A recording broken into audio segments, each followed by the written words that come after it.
गुरुर्ब्रह्मा गुरुर्विष्णु गुरुर्देवो महेश्वरा गुरु साक्षात परम ब्रह्म तस्मै श्री गुरुवे नमः। जय श्री गुरुदेव, जय श्री दादा गुरुदेव।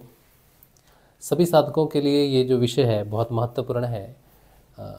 कुछ लोग सोचते हैं कि हमने दीक्षा ले ली है तो हमारा काम हो जाएगा, हम पार पड़ जाएगी, हम में बदलाव हो जाएगा। तो उनके लिए जानना ज़रूरी है कि गुरुदेव से दीक्षा लेना और गुरुदेव का योग प्राप्त होना ये दोनों अलग चीज़ें हैं। दीक्षा बहुत सारे लोग लेते हैं, बहुत लोग दीक्षाएं लेते हैं, एक से ज़्यादा भी दीक्षाएं लेते हैं और उसमें कोई दोष नहीं है। आप चाहे 10 दीक्षाएं लो, 20 लो, 100 लो, 1000 दीक्षाएं ले लो, 1000 गुरु बदल लो, उससे कोई गुरुद्रोह नहीं होता है उसको।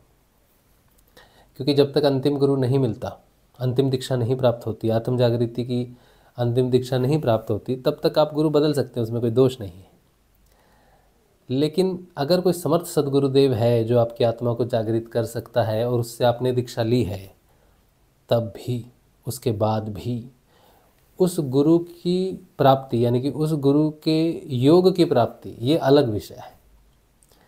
गुरु से, समर्थ सद्गुरुदेव से दीक्षा लेने का मतलब है कि आपको वो मार्ग मिल गया है, वो विधि मिल गई है जिससे आप अपनी आत्मा को प्राप्त करेंगे। और आत्मा को प्राप्त करने का अर्थ है गुरु का योग, भगवान का योग, आनंद की तरफ बढ़ना। तो जब आप उस नाम को जपते हुए, गुरु दीक्षा में जो आपको मंत्र मिलता है, संजीवनी मंत्र, जैसे मुझे मिला संजीवनी मंत्र, उस संजीवनी मंत्र को जपते हुए वही मंत्र आपके अंदर चलने लग जाएगा अजप अजाप के रूप में। क्योंकि वो मंत्र जो समर्थ सद्गुरुदेव देते हैं, चेतन गुरु देते हैं, वो मंत्र भी चेतन होता है, उन्हीं की तरह वही उस मंत्र में वास भी करते हैं। तब जब वो मंत्र की चेतना आपके अंदर अपने आप चेतन होकर चलने लगती है, उसे अजप अजाप कहते हैं। फिर वो अजप अजाप आपको अंतर्मुखी करता है। अंतर्मुखी होने के बाद फिर वो नाद का श्रवण करना और ध्यान में प्रवेश करने का समय आ जाता है। ध्यान में प्रवेश करना, इसका अर्थ है कि आपकी आत्मा जागृत हो गई है। बिना आत्म जागृति के ध्यान नहीं है।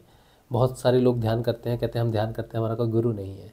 तो वो ध्यान नहीं है, वो आप कंसंट्रेशन कर रहे हो एक जगह पर, वो आप माया के जगत में ही रह जाते हैं। माया के जगत का ध्यान कोई ध्यान थोड़ी है। ध्यान तो माया अतीत है, गुणातीत है। तो बिना गुरु के आत्मा जागृत नहीं होती, बिना आत्म जागृति के ध्यान नहीं होता है। और जिसका ध्यान लगता है उसी को योग की प्राप्ति होती है, उससे ही गुरु की प्राप्ति होती है। तो गुरु दीक्षा सबको प्राप्त होती है, लेकिन गुरु योग वो सिर्फ सच्चे साधक को, समर्पित साधक को प्राप्त होता है। और जिसे गुरु का योग प्राप्त होता है वो मोक्ष को प्राप्त करता है। तो गुरु के द्वारा दिया गया नाम जब सघन करना चाहिए, पूरे विश्वास से करना चाहिए, तभी जाकर गुरु के योग की प्राप्ति होती है। जय श्री गुरुदेव, जय श्री दादा गुरुदेव। तो दीक्षा लेके मत बैठ जाना कि मैंने दीक्षा ले लिए काम हो जाएगा, नहीं, नाम जपना पड़ेगा। जय श्री गुरुदेव।